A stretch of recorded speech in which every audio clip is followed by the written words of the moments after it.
1 plus 1 equals 2, 2 times 3 equals 6, and 6 divided by 6 equals 1.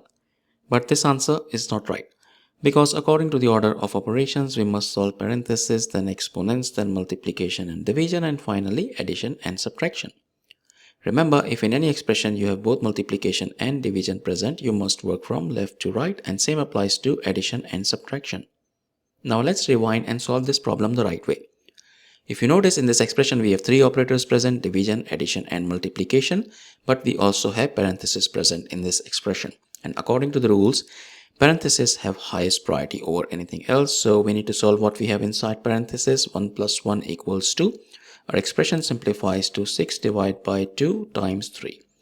Now we have two operators present, division and multiplication. According to the rules, multiplication and division have equal level of priority, but we must work from left to right. So we need to solve this division first, because that is on the left side. 6 divided by 2 equals 3. And finally 3 times 3 equals 9, which is the final and correct answer to this problem. Thank you for watching. Please like the video, comment your answers and subscribe to our channel.